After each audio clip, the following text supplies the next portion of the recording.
Indian foreign minister S Jaishankar साहब इन दिनों UK के दौरे पे हैं और इस मौके पे उनकी मुलाकात वहाँ के जो टॉप के ऑफिशियल्स हैं उनके साथ भी हुई और थिंक टैंक्स के साथ भी उनका मेल जोल रहा वहाँ पर।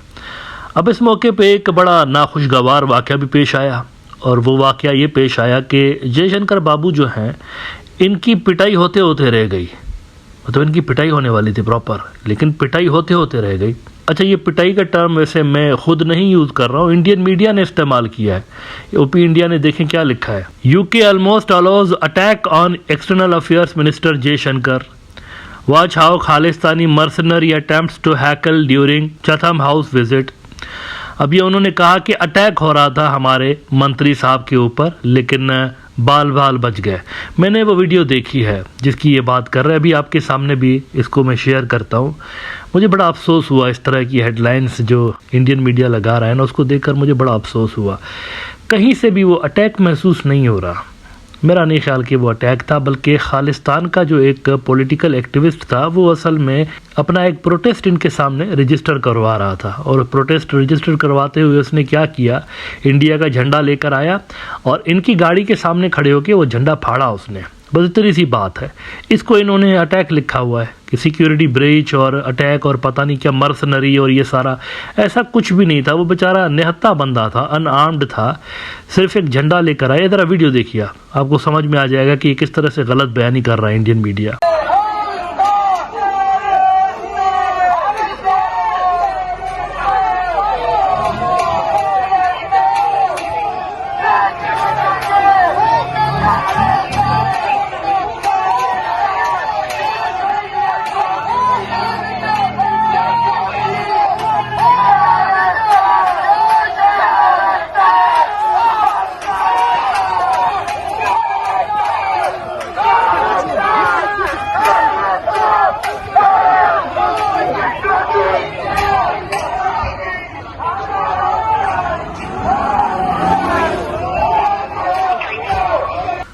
तो देखें ये सूरत हाल है, कुछ भी नहीं था वहाँ पर, लेकिन उन्होंने पता नहीं क्या हवा बना दिया। भाई खालिस्तानी पसंद नहीं करते इंडिया को और वो अलग मुल्क चाहता है, दैट्स फाइन, उनकी एक पॉलिटिकल चॉइस है, आपको अच्छा लगे या बुरा। मीनवाइल दूसरी तरफ क्या हो रहा है, बांग्लादेश और चाइना के ताल्लुकात मजीद स्ट्रॉन्ग हो रहे हैं।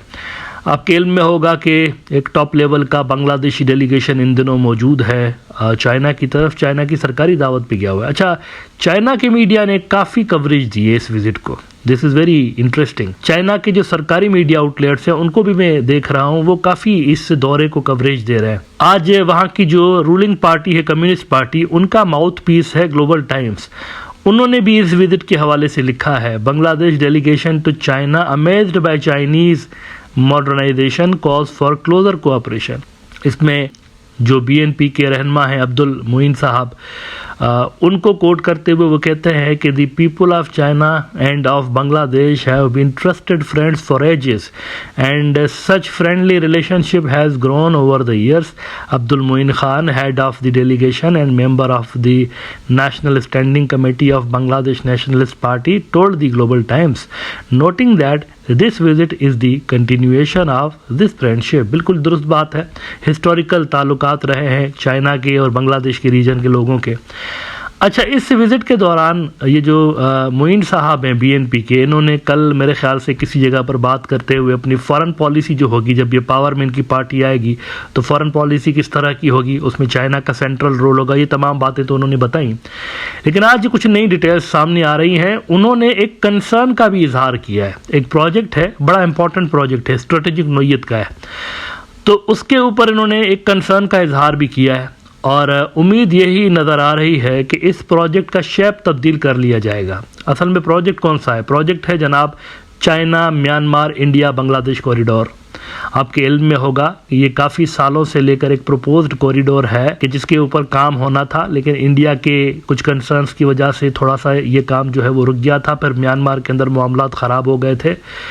अब इस कॉरिडोर के ऊपर दोबारा से नियर फ्यूचर में काम स्टार्ट होने के भरपूर चांसेस मौजूद हैं। लेकिन बीएनपी वालों ने कहा है कि यार इसमें एक प्रॉब्लम है और वो प्रॉब्लम यह है कि ये जो कॉरिडोर है, चले चाइना से आकर म्यांमार तो पहुंचता है, लेकिन म्यांमार के बाद क्या होता है? म्यांमार के बाद उन्होंने कहा कि ये इंडिया जाता है, इंडिया के बाद हमारे बांग्लादेश में आता है, फिर इंडिया जाता है। इसका मतलब यह है कि अगर हमें चाइना तक कनेक्टिविटी चाहिए हो तो पहले हमें इंडिया से क्रॉस करना पड़ेगा, फिर हम म्यांमार जाएंगे, फिर चाइना जाएंगे। होना ये चाहिए कि ये प्रोजेक्ट जो है, ये जो कनेक्टिविटी का रूट है, ये पहले चाइना के बाद म्यांमार, म्यांमार के बाद टेकनाफ आना चाहिए, रखाइन स्टेट से होते हुए टेकनाफ आए, फिर ये इंडिया जाए हमारे रास्ते से। ये बड़ी अच्छी सजेशन मेरे ख्याल से उन्होंने दी है और इस तरफ कम लोगों का ध्यान था मेरे ख्याल से। देखिए इसमें होना क्या है, ये जो सारा ट्रेड होगा फिर इंडिया और चाइना के दरमियान, ये बांग्लादेश के रास्ते से होगा। तो इससे ये होगा कि वो जो सड़कों पे आमदोरफ्त होगी गाड़ियों की, तो उसमें टूल टैक्सेस और ये तमाम चीज़ें भी होंगी। बांग्लादेश इससे काफ़ी बेनिफिट हासिल कर सकता है। लेकिन अगर ये रास्ता इंडिया के थ्रू बांग्लादेश इंटर होगा तो क्या होगा? होगा ये कि एक्सपेंसिव हो जाएंगी थोड़ी चीज़ें। बांग्लादेश के जो सामान है या चाइनीज़ सामान जो बांग्लादेश आएगा उसको इंडिया में भी टूल देना पड़ेगा, म्यांमार में भी देना पड़ेगा। लेकिन अगर डायरेक्ट ये चाइना से वाया म्यांमार बांग्लादेश आता है रास्ता, तो बीच में सिर्फ म्यांमार है। तो बीएनपी वालों का कहना है कि इसको पुरानी शक्ल में बहाल किया जाए, इसको ऐसे ही स्टार्ट किया जाए जैसे हम यहाँ पर सजेस्ट कर रहे हैं, यानी कि चाइना, म्यांमार, फिर बांग्लादेश, फिर इंडिया। बिजनेस स्टैंडर्ड ने इस पर रिपोर्ट किया है कि BNP's Moin Khan raises concern over BCIM corridor's strategic impacts seeks China's attention. वैसे मेरे ख्याल से ये इनकी जो डिमांड है मान ली जाएगी बीएनपी वालों की, आई थिंक मान ली जाएगी। इसकी वजह यह है कि ये नेचुरल रूट है जिसकी ये बात कर रहे हैं। 2 बार इंडिया के अंदर इस कॉरिडोर को दाखिल कराने की कोई ज़रूरत नहीं है। इंडिया एक लिंक रोड निकाल सकता है अगर चाहे तो, अपने मर्जी के लिए या अपने नॉर्थ ईस्ट को कनेक्ट करने के लिए, वो उनका मसला है। लेकिन असल जो रूट होना चाहिए वो यही होना चाहिए जो कि BNP कह रहे हैं। कहते हैं as per the plan one of the 6 economic corridors of the BRI will go from China to Myanmar then into India. From India it will enter Bangladesh and then return to India. This route in fact turns out in a way like a corridor for India. यानी ये India specific लग रहा है, तो इसको ठीक करने की जरूरत उन्होंने कहा। मजीद उनको कोट करते हुए वो कहते हैं कि Moin a BNP standing committee member suggested that the ideal BCIM route would be for it to start in Kunming of China and head to Myanmar. From Myanmar, it would as planned for the Asian Highway enter Bangladesh through Teknaf's Cox's Bazar route, and from then proceed on to West Bengal in India across Bangladesh as envisioned originally. असल में ये root था। From a strategic point of view, this would offer a much more secure connectivity as far as Bangladesh is concerned. I sincerely request you to review this plan and bring it to the attention of those who have drawn out the current route. तो ये बांग्लादेश ने सुझाव दिया है, BNP ने सुझाव दिया, और BNP की एक अहमियत बहरहाल है नए सेटअप के अंदर। BNP को अगली रोलिंग अलायंस के तौर पर भी देखा जा रहा है। और मेरा नहीं ख्याल कि ये सिर्फ BNP वालों की डिमांड होगी, मेरे ख्याल से बाकी के भी जो पॉलिटिकल प्लेयर्स बांग्लादेश के अंदर है वो एग्री करेंगे इस प्लान से। इससे बांग्लादेशी ट्रेडर्स को फायदा होगा मेरे ख्याल से।